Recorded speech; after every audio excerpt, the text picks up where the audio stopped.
Salut à tous les gars, j'espère que vous allez bien. Donc aujourd'hui on se retrouve pour une vidéo exceptionnelle parce que aujourd'hui j'ai convoqué justement l'une des personnes que j'ai pu accompagner qui a pu récupérer son ex en 3 mois. Il s'appelle David. David, comment vas-tu?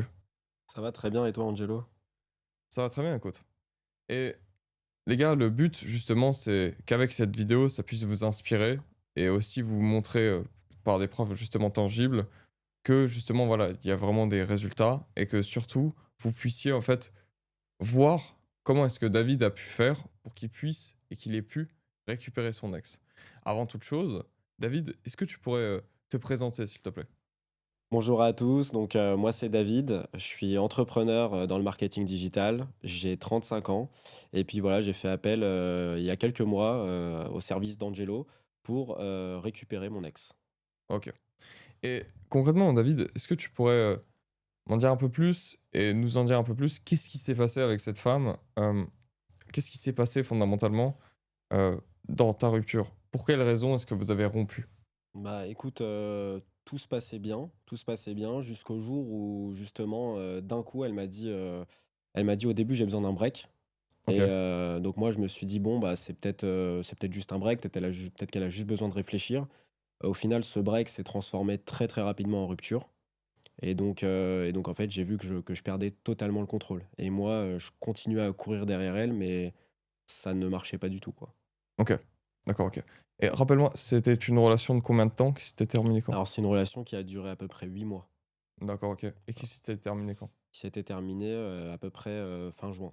OK. Et concrètement, David, à ce moment-là, comment est-ce que tu te sentais lorsqu'elle t'avait quitté? C'était quoi ton ressenti? Bah, au début, c'était un break, donc au début, je voyais pas trop le que c'était vraiment une rupture. Dès que j'ai commencé à comprendre, j'avais du mal à me l'avouer parce que forcément, au début, tu te dis: «Bon, peut-être qu'elle va revenir et cetera». Elle m'a Mmh. parlé de break Mmh. et en fait, au fur et à mesure, j'ai compris que c'était pas un break et là, tu te sens déstabilisé. C'est paradoxal parce que côté travail, tout allait bien. Bah, moi, j'entreprends, donc je gère, pas mal d'employés et cetera. Ouais. Mais côté relationnel, j'avais beaucoup de mal à comprendre ce qui m'arrivait, quoi. C'était une catastrophe. OK. Et quand tu me dis catastrophe, c'était quoi, ton état interne, en fait, à ce moment-là? C Quel genre d'émotion est-ce que tu subissais? Bah, en fait, je saurais pas décrire mes émotions, mais c'est une remise en question totale. C'est-à-dire qu'en fait, je commençais à remettre en question beaucoup de choses sur moi-même, sur ma vie et du coup, bah, on se sent je sais pas si c'est une émotion, mais je me sentais perdu, tu vois? Un petit peu perdu par rapport à tout ce qui se passait et tu sens une perte totale de contrôle. Ça veut dire que tu es avec quelqu'un, tu as des projets, d'un coup tous ces projets s'annulent donc tu sais plus trop comment faire. Est-ce qu'elle va revenir? Est-ce qu'elle va pas revenir? Et c'est voilà, c'était plus ça, la situation. Vous aviez quel genre de projet ensemble? Bah, on devait emménager ensemble. On devait emménager ensemble déjà, tu vois? On n'habitait pas ensemble, pendant toute la durée de la relation et on commençait à parler de concrétiser. On commençait à parler de fiançailles et cetera. Donc c'était quelque chose de très, enfin, c'était une vraie projection, quoi. Tu as pu la récupérer quand par rapport à ça? Bah, là, il y a à peu près, 1 mois et demi. Il y a à peu OK. près un mois et demi. OK. D'accord, OK, je vois. Et concrètement, David, toi, par rapport à ça, qu'est-ce que tu avais est-ce que tu avais su identifier le problème lorsque tu t'étais fait quitter concrètement?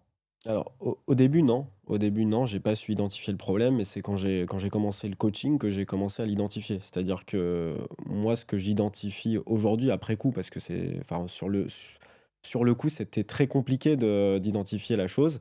Mais, justement, après avoir discuté avec toi et cetera, avoir fait plusieurs coachings, en fait, si tu veux, ce que j'ai principalement compris, c'est qu'il fallait pas forcément, à tout prix vouloir récupérer une personne comme étant, le point central de sa vie. Je la considérais comme étant le centre de ma vie Ouais, et en OK. fait, si tu veux, j'ai tout de suite compris qu'il fallait que le centre de ma vie, ce soit moi.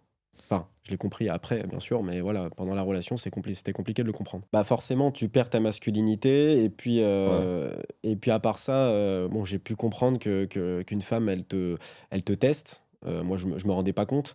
Elle teste et elle prend, on va dire, elle prend de l'espace au fur et à mesure de la relation si c'est pas à toi de mettre les limites et de garder justement cette masculinité. Et le problème, c'est que, bah, encore une fois, je reviens dessus, mais c'est paradoxal parce que au travail, je suis très masculin, je suis très directif. Mais dans ma relation de couple, c'était un petit peu l'inverse qui s'était installé avec le temps. Et du coup, il fallait que je change ça. Et donc ça a été un petit peu compliqué parce qu'au début, quand tu mets une personne au centre de ta vie, c'est compliqué de se dire qu'elle est plus au centre, en fait, quand tu fais tout autour de cette personne. Et du coup, j'ai pu comprendre qu'il fallait que j'ai, moi, des envies, des objectifs, et cetera, même au niveau de ma relation et au niveau de ma vie, tout simplement, d'avoir des hobbies, des choses comme ça, qui sont indépendants de ma copine, quoi. Comment tu expliquais le fait que tu n'arrivais pas aussi bien à t'imposer au travail que dans ta relation? Pour quelle raison, en fait, Bah, en fait, concrètement, David? parfois, enfin, moi, je pense que je voulais absolument lui faire plaisir Ouais, et en fait, enfin, je sais pas comment on dit ça, mais c'est-à-dire le fait de vouloir absolument lui faire plaisir, parfois, on prend une position qui est, entre guillemets, «inférieure», en fait et du coup, on perd, enfin, j'ai compris avec le temps que c'était quelque chose qui me faisait perdre de l'attirance. Parce qu'au final, cette fille-là, pourquoi elle s'est mise avec moi? À la base, c'est parce que justement, je dégageais ce côté entreprenant, que ce soit au travail, mais aussi, en début de relation, je le dégageais et en fait, au fur et à mesure de la relation, ce côté-là s'est «installé» entre guillemets et si tu veux, à terme, ça a fait qu'elle perde de l'attirance pour moi et c'est d'ailleurs pour ça qu'elle est partie. Parce qu'elle est partie parce qu'elle avait perdu l'attirance pour moi, quoi. OK, très bien. Mais David, concrètement, du coup, tu as rejoint le coaching en décembre. Mmh. Pourquoi est-ce que tu as attendu 5 mois, en fait? Est-ce que tu avais des choses qui t'empêchaient, d'agir tout de suite? Bah, au début, faut savoir que donc, je vais te dire sincèrement, mois de juillet, mois d'août, mois de septembre, donc, 3 mois, j'étais, vraiment, vraiment déprimé. Donc ça se ressentait au niveau du travail, ça se ressentait au niveau de mes relations, c'est-à-dire que je voulais plus trop sortir avec mes amis et cetera. Donc déjà, il fallait que je passe ce cap et en fait, à partir de je sais pas, je me rappelle plus exactement, mais mi-septembre, fin septembre, j'ai commencé à regarder, tes vidéos au début, tu vois? Je me suis dit: «Je vais pas, peut-être pas passer à l'action». Puis parfois, on peut avoir honte, de se dire: «Tiens, je vais aller voir un coach» et cetera, alors qu'en fait, c'est une chose qui peut nous apporter. Et puis donc j'ai commencé à regarder des vidéos, disons mi-septembre, fin septembre et en fait, si tu veux, j'ai regardé donc des vidéos, octobre, novembre, décembre et cetera. En décembre, je me suis dit: «Tiens, je vais passer à l'action, je vais prendre un vrai coaching».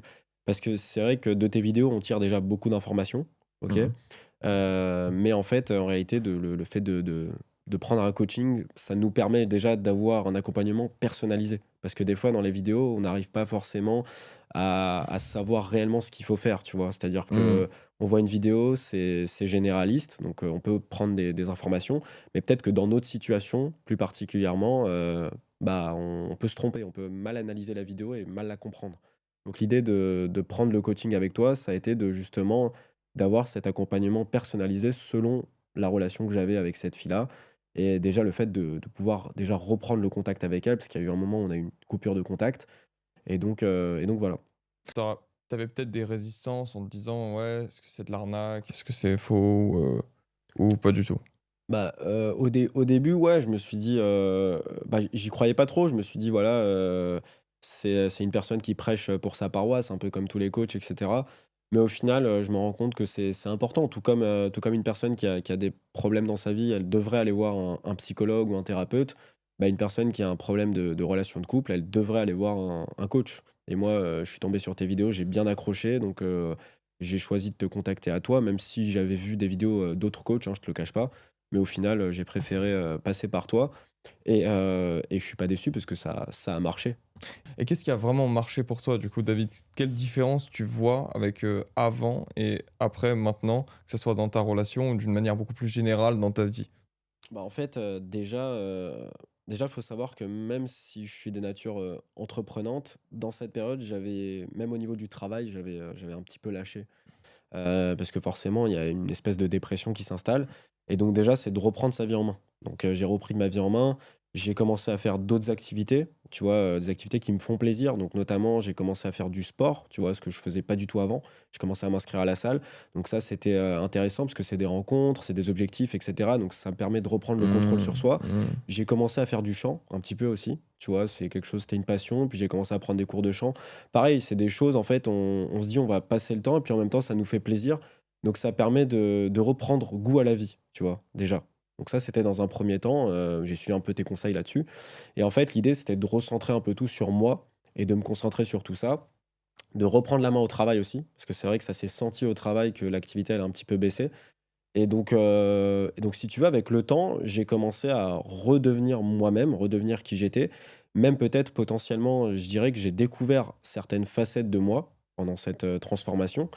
Et au final, voilà, avec le temps, bah, elle a pu le voir, en fait. Elle a pu le voir sans que j'aille forcément lui faire comprendre, lui faire passer le message, parce que c'est vrai qu'on a des amis en commun, tu vois? Donc j'aurais pu me dire: «Allez, je vais lui faire passer le message» et cetera, mais j'ai compris qu'en fait, fallait pas courir derrière et qu'au final, le fait de suivre tes conseils et de justement garder ma position et de, comment dire?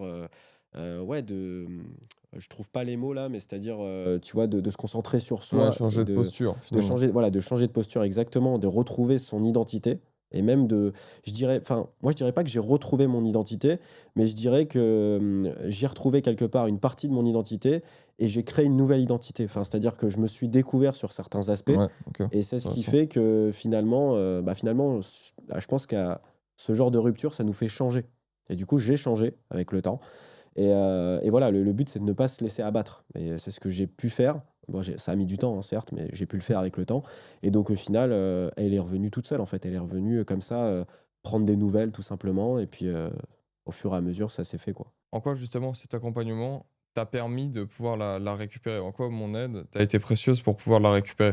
Par rapport à ce que tu dirais plus par rapport à ce qui a été fait sur le travail interne ou par rapport aussi à la manière dont tu as changé vis-à-vis d'elle aussi et ta manière de lui parler, ta manière de t'exprimer face à elle, ta posture?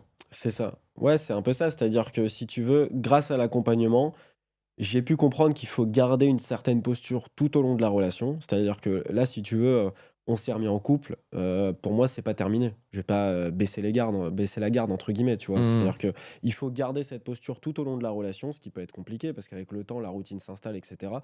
Mais voilà, déjà, le fait de changer de posture, ça m'a permis de la récupérer, mais je me dis pas que tout est fini et que tout est acté. Il faut continuer à rester dans cette posture, il faut continuer à garder cet esprit, entreprenant et ce côté, je dirais masculin, cette posture masculine parce que voilà, j'ai pu comprendre avec le temps, notamment grâce au coaching, mais grâce à des livres que j'ai commencé à lire et cetera, que le fait de garder cette posture masculine, ça permet à une femme de garder sa posture féminine et du Mmh. coup, plus elle se sent en sécurité et cetera et plus elle a envie de rester à tes côtés, quoi. Donc Ouais, c'est un c'est peu ça. ça. C'est remettre aussi, une forme de dynamique d'attraction. C'est ça. OK. Et concrètement, David, toi, qu'est-ce que tu dirais fondamentalement à quelqu'un qui hésite à se lancer dans l'accompagnement? Peut-être parce qu'il a peur que ça ne marche pas, parce qu'il a peur que ça soit, oh je c'est une arnaque ou j'en sais rien, tu vois? Mais qu'est-ce que tu lui dirais fondamentalement? Alors, moi, ce que je lui dirais, c'est qu'en fait, on a besoin parfois d'un avis extérieur, professionnel. Tout comme, je sais pas, dans le travail, on a besoin parfois d'aller prendre des consultants pour certains domaines et cetera. Ouais. C'est toujours bien d'avoir un avis externe sur ce qu'on fait et ça nous permet de changer. Et si tu veux, moi, j'étais arrivé à un point, grâce à ton accompagnement, parce qu'à la base, je suis venu te voir pour récupérer mon ex, mais si tu veux, à la fin, qu'elle revienne ou pas, je m'en foutais un peu. Tu vois? Et je trouve que c'est Mmh. important Ouais, de ouais, OK. comprendre ça aussi. Et ça, c'est très, très dur à comprendre, quand t'es pas accompagné. Parce que quand t'es pas accompagné, tu te dis: «J'ai envie qu'elle revienne, je vais prendre quelqu'un», parce que c'est même pas le fait de passer à l'action. Moi, je conseille à tout le monde de passer à l'action, mais c'est même pas le fait de passer à l'action, c'est le fait de savoir pourquoi on passe à l'action. Parce qu'au début, moi, je t'ai contacté pour la récupérer absolument. Et en fait, au fur et à mesure du coaching, je me suis dit: «Bah non, mais en fait, je peux peut-être trouver quelqu'un d'autre, peut-être pas». Bon, au final, elle est revenue. C'était ce que je voulais à la base, OK. Mais parce que j'ai changé de posture et parce que je suis arrivé à un stade où je me suis dit à un moment donné: «Qu'elle revienne ou pas, l'important, c'est moi». Ouais, Et ouais, ça, bah, c'est c'était sûr. grâce à toi, parce qu'au début, je sais pas si tu te rappelles, tu me disais: «Ouais, David, écoute, faut pas que tu veuilles absolument qu'elle revienne, faut te concentrer sur toi» et cetera. Je le comprenais pas. Aujourd'hui, je le comprends et bon, elle est revenue, hein, bien Ouais, sûr. ouais, bien sûr. Mais si tu veux, voilà, j'ai pu le comprendre.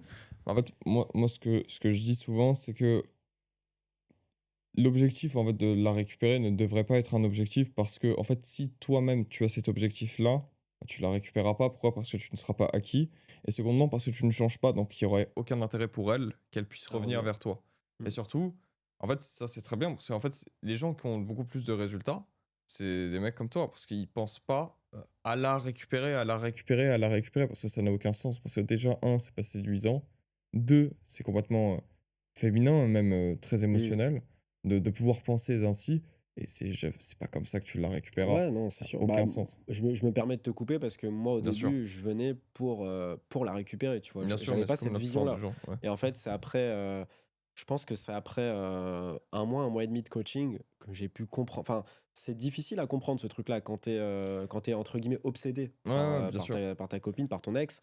C'est difficile de se dire, bah non, en fait, qu'elle revienne ou pas, ça change rien, faut que je me concentre sur moi. Et ça, c'est justement ce que tout le monde devrait comprendre. Et moi, je l'ai compris. Alors, j'ai mis du temps, hein. C'est vrai que tu me l'as dit dès la première séance, mais c'est difficile d'intégrer le truc, tu vois. Et au final, Moi, c'est avec ça. le temps, ça, voilà. Mais en fait, c'est pour ça que c'est pas fait pour tout le monde. Parce que je sais que tout le monde n'arrivera pas à faire ça. Ah, c'est sûr, Tu c'est vois, sûr. ça, c'est une certitude. Tout le monde n'y arrivera pas. Pourquoi? Mm. Parce que tout le monde n'est pas fait pour diriger, tu vois. Tout le monde n'est pas fait pour contrôler. Tout le monde n'est pas fait pour avoir une certaine forme de masculinité. Et ce que je peux plus ou moins comprendre, tu vois. Mais il y a des gens qui n'y arrivent pas, qui n'y arriveront de toute manière pas. Mm. Parce que au fond d'eux, ils ne veulent pas changer. Et c'est ça le problème, tu vois. Ah ouais, bien C'est sûr. ça qui les entraîne à réellement échouer. Maintenant, concrètement, David, du coup, est-ce que tu aurais un dernier mot sur la fin par rapport à l'accompagnement, etc. Moi, ce que tu en as pensé, surtout, euh, qu'est-ce que tu ressens aujourd'hui lorsque tu es avec elle? C'est quoi ta sensation? Bah, franchement, je me sens bien parce que voilà, elle est revenue. Bon, comme on avait un passif ensemble, même s'il y a eu une longue pause, bah, on s'est installé très rapidement ensemble. On vit dans le même appartement, etc. Donc, voilà, c'est des choses que j'avais comme projet. Donc, les projets, finalement, ils se sont réalisés. Maintenant, au niveau de l'accompagnement, ce que je peux dire, c'est que voilà, c'est l'importance, enfin, ce qu'il faut comprendre aussi dans cet accompagnement, c'est que en fait, il y a un aspect qui est psychologique. C'est-à-dire que, si tu veux, les conseils que tu as pu me donner, etc., parce qu'après, moi, j'ai un petit peu approfondi avec des livres de psychologie, etc. Et donc, il y a tout un aspect psychologique là-dessus qu'on voit pas forcément au début. Et donc, c'est l'aspect, tout ce qui est relation homme-femme, etc.